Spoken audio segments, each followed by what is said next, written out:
Okay, let's have a look at probability, which is for statistics, year one.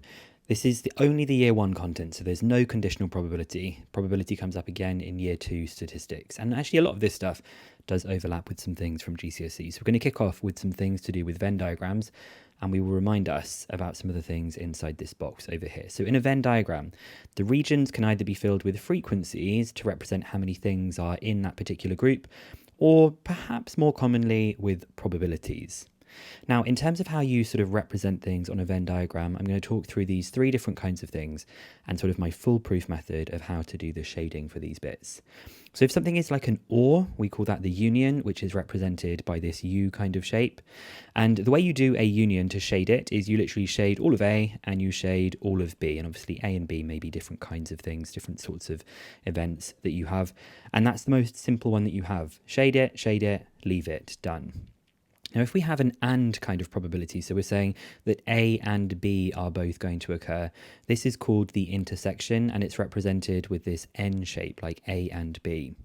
And the way you do this is you don't have to do this first part of the lightly shading, but if you find this really difficult, then this is probably the best way to do it, is you lightly shade all of the first part, you lightly shade all of the second part, and then for your actual answer to the question for the final shading, you just shade in their overlap, and then you rub out the rest. Now, if you're quite good with these, you probably don't need to do this light shading. You can just kind of do it in your head, and you're just going to be going with the overlap for this.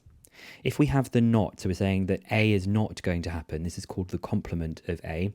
All you do is you look at the event that is A, and then you shade everything that is not in that area. Everything outside of the area gets shaded instead. Now, when we do these, we tend to have Venn diagrams that look like these kind of very traditional looking Venn diagrams like these two that we have here. But I wanted to include a couple of different ones that we have just to show you that Venn diagrams can be drawn in different ways and it shouldn't scare us off if we see that in the exam. So we're going to correctly shade the following Venn diagrams.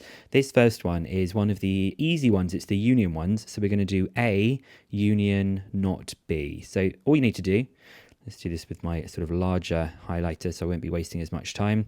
So we'll be shading all of A, and then we also need to be shading, because we're going to just be leaving the shading here, everything that is the complement of B. So B is everything that's inside here. So we just need to shade everything that's on the outside of B. It doesn't matter if we shade the A part again. We're not bothered about overlaps for this. So this is the answer. I know it doesn't look that neat, but it's everything apart from this sort of white moon shape that we've got. Okay, a slightly more complicated looking one for this part. We're going to be doing A and C or B, and I've put brackets to say that this part should be done first. Now you'll notice B doesn't overlap. Later we'll see that B is mutually exclusive to A and C because there is no overlap there at all.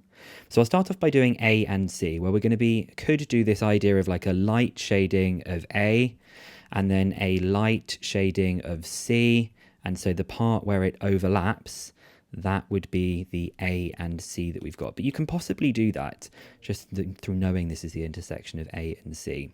So I'm now going to shade in the A and C. That's that first part that I've done. And then it's the union of B. So I'll just put B as well. Nice and simple for that. And I wonder if I'm going to be able to get rid of this. I'll just put just the blue part in for this. So it's a bit of a strange one because they're not even touching each other. But that's what can happen with unions, because you just shade the first part, shade the second part, and leave it. This time we've got three events now. Well, we had three events in the previous one, didn't we, actually? But we've got these three in the kind of traditional way that it overlaps here. So this one is intersection. So we're going to be doing A and not B and C. Now, you could do this in your head, but I'm going to do the idea of this light shading. So I've got my A, and not B will be everything that is on the outside of B. And then our last part is C that we've got. And we need to find the place where all three of those things have overlapped. And the place where all three of those things have overlapped is this one section that we've got here. And you may be able to do that in your head, but I'm going to get rid of the B part, the C part, and the A part. That was the only place where all three of them were overlapping. And then we've got another intersection one that we have here. We have A and not B and not C. So first of all, we will do the light shading. So we'll say this is all of A. Then we will do all of not B. Whoops, better make sure I do everything that is outside of B for this. And then my last one is everything that is not inside C. So we're looking for the places where it has been shaded 3 times. Not very easy to see, but I think the place where it's this kind of darkest color, whoops, is this whole section that we have here. Now, like I said, you probably can just do this without having to do the loads of shading, because it can get quite confusing. So if you can do it without, you'll find yourself probably saving a bit more time. So I'll get rid of the shading I did here, the shading I did here, and the shading I did here, and that's the A and not B and not C. And you can kind of see that it's everything that's inside A, but it's also not inside B and it's not inside C. Okay, now let's actually have a look at how this could come up in more of a exam type situation, but I want to talk to you a little bit about independent events and mutually exclusive events. So independent events, the outcome of one event has no effect on the outcome of the other event. For example, rolling a dice and getting a 6 and flipping a coin and getting tails, it does not matter what happens to that dice. You're not going to change the outcome of 50-50 for heads and tails on a dice. But obviously it can be for more complicated or more interesting things than this. Now, this is in the formula book. It says that events are independent if the probability of A and B is equal to the probability of A times the probability of B. It doesn't have the multiplication symbol in the formula book. It's just PA, PB, but we know that means multiply. Now, this is something people get quite confused about. You cannot easily tell if events are independent by looking at the Venn diagram. Okay, you can't visually tell if something is independent. You must do some kind of calculation to work it out. Now, mutually exclusive events, these are events which cannot both occur simultaneously. For example, rolling an odd number on a dice and rolling a 4. Those two can't happen at the same time, because obviously a 4 is not an odd number. And this is shown on a Venn diagram by events which do not overlap. Now, this is to do with mutually exclusive events. The probability of A or B occurring is just the same as the probability of A plus the probability of B. But this formula is pretty logical if you think about it, especially with the diagram, and it's not particularly useful, so I don't expect us to be using that. So we have here a Venn diagram. We've got 3 different events, A, B, and C. It's actually this same one that I used here. And it says that the P, Q, and R on this diagram, P, Q, and R are probabilities. We've got the 3 events, A, B, and C, with their associated probabilities. So the first thing that we want to do is we want to write down the pair of mutually exclusive events. Now, mutually exclusive, we just said, on a Venn diagram, they cannot overlap. So the only 2 which do not overlap are B and C. Interestingly, if C occurs, then A has definitely occurred because C is inside of the A event that we have. Okay, part B of the question, it says, given that A and B are independent and that the probability of B is 2 times the probability of C, find the values of P, Q, and R. Now, it's interesting to note here, we have got 3 unknowns, so we are going to need to come up with 3 equations. One of the equations is the probability of B is equal to 2 times the probability of C. The other equation is going to come from the fact that A and B are independent. And then there is a third secret equation, which is saying that the sum of all of the probabilities is always equal to 1. So there is going to be a third equation that will help us find out what all of these values that we have here.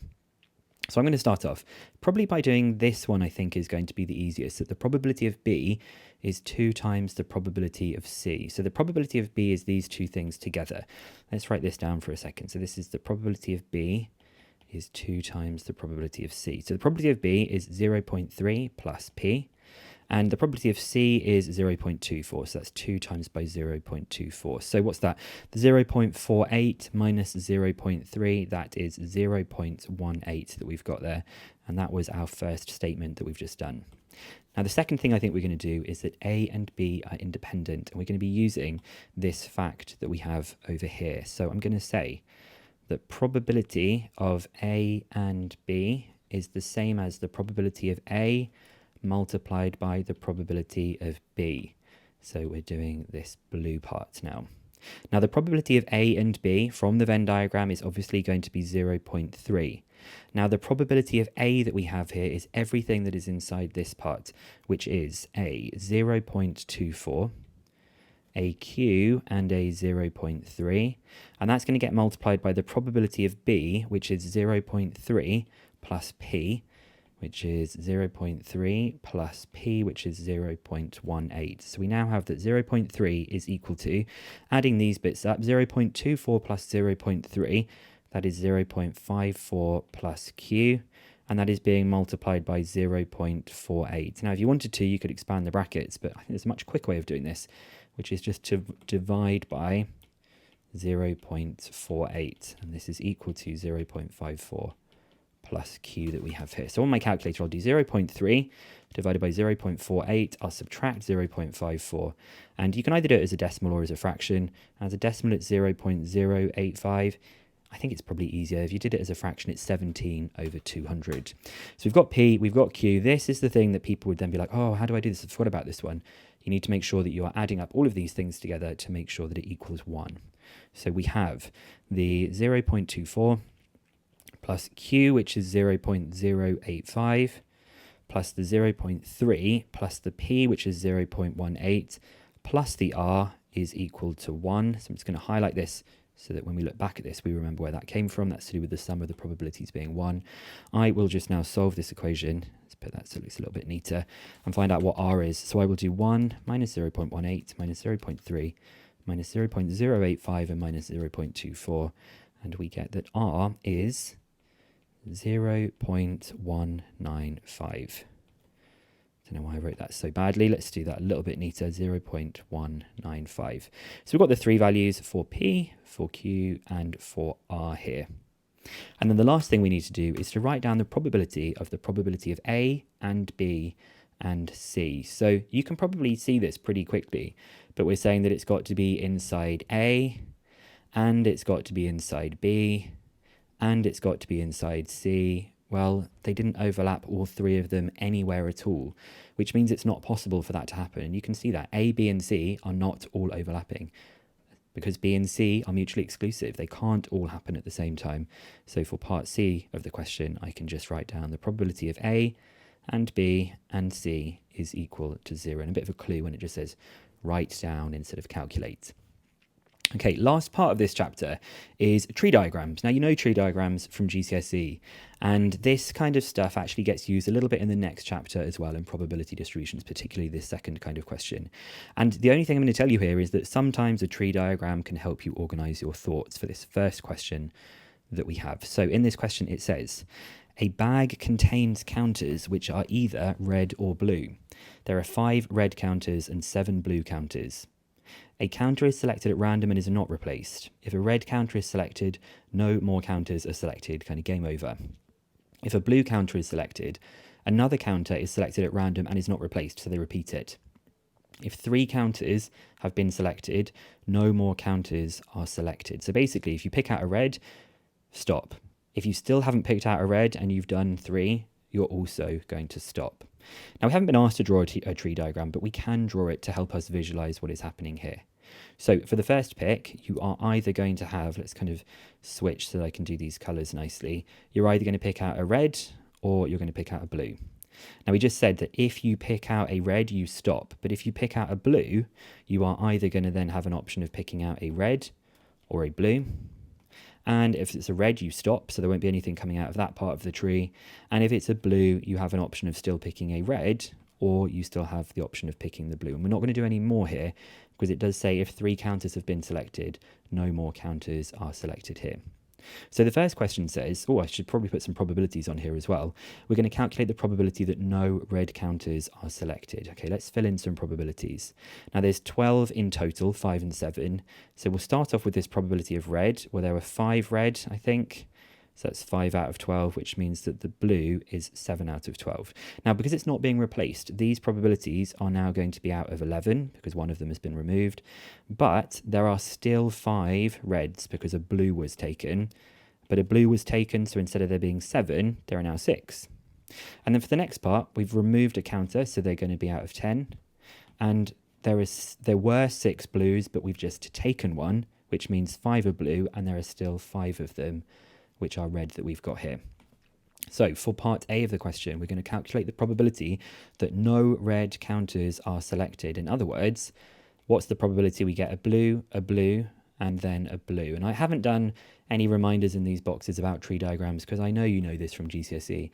As we go along the branches, we multiply those probabilities that we have. So for the blue, to begin with, we're talking about this journey that we're taking down here. That's going to be 7/12 times 6/11 times 5/10. I'm just going to whack that on my calculator. I'm so lazy. When I do these on my calculator, I do 7 times 6 times 5, divide 12, divide 11, divide 10. I never touch the fraction button, but you can just type them in using a fraction button. There's no problem with that at all. And we get that the probability is 7 out of 44. Definitely better to leave that as a fraction because it's a recurring decimal if not. And then we're going to calculate the probability that exactly 2 blue counters are selected. So we're going to have to do a blue, and then we're going to finish off with a red for this part. So 2 blue will be blue, blue, red. So that will be a 7/12, a 6/11, and a 5/10. Interesting, it's exactly the same as this previous one because these probabilities that we have here are the same. So interesting question to end up with 2 answers that are the same as each other, but it's good to see. Well, I guess they kind of even look like the same calculation. Looks like we've copied the exact same thing, but it is the correct answer for this one. So that's quite useful, the tree diagram, to help you think about what is going on here. But what I'm going to now have a look at is this one. I don't know why this has got a highlight on it. That's very strange. I'll see if I can change that on the PDF so that it doesn't look like that. How bizarre.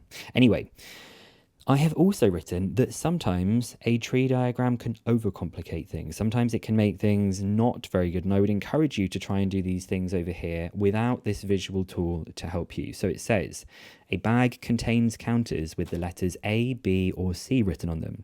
There are 4 A's, 5 B's, and 6 C's. A counter is selected at random and is not replaced. This is done until 3 counters have been selected. Calculate the probability that exactly one of each letter is selected. Now, if we were going to do a tree diagram for this, you would have A, B, C.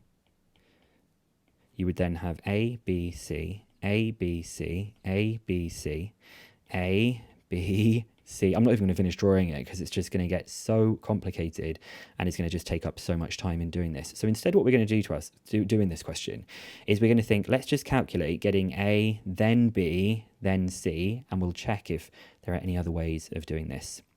So to get an A, there are, well, should we say how many there are in total? That's 9 and 6, there's 15 in total. So to pick an A is 4 out of 15. But after you've picked an A, there are no longer 15 counters, there are 14 counters. So to pick a B, there are still 5 Bs, and after that has been picked, there are now 13 counters, and to get a C, there are just 6 of them. So the probability of getting A, then B, then C is this part here, but we didn't say calculate the probability of getting A, then B, then C. We've said getting exactly one of each letter. So we could also have, for example, let's do it in reverse. We could have C, then B, then A. Well, if we did C, then B, then A, there would be 6 C's out of 15. There would then be out of 14 and out of 13. The number of B's is 5 and the number of A's is 4. Well, this is interesting, right? Because the denominators are exactly the same. And the numerators are the same, but in a different order, which means these are going to be exactly the same as each other. So instead of having to do these calculations, all of these different combinations, we can just take the first set of calculations that we had here, and we can say, well, how many different ways are there of doing it? Well, there's ABC, there would be ACB, and we could start with B, so we could have BAC, and then BCA. We could start with C, so there could be CAB and then CBA that we have here. So there are in fact 6 different ways of coming up with one of each letter, which means we also need to, at the very end of this, multiply it by 6, because there would be all the 6 different combinations of this. So I'm just going to quickly calculate now on my calculator. I'll do the 4/15 times 5/14 times 6/13, and then at the end I'll times it by 6. And we get the probability is 24 out of 91. Now, I've deliberately put this in here because the tree diagram, I think, would have made this complicated. And I wanted to kind of demonstrate this idea that you can speed things up by calculating one of them, saying we have 6 of them that would be coming up. You would normally add all of those together, but obviously we can just multiply by 6 to speed that up. So a tree diagram here was not helpful. Okay, so that's everything from chapter 5 on probability. It obviously comes up again in year 2, and I will see you in another video.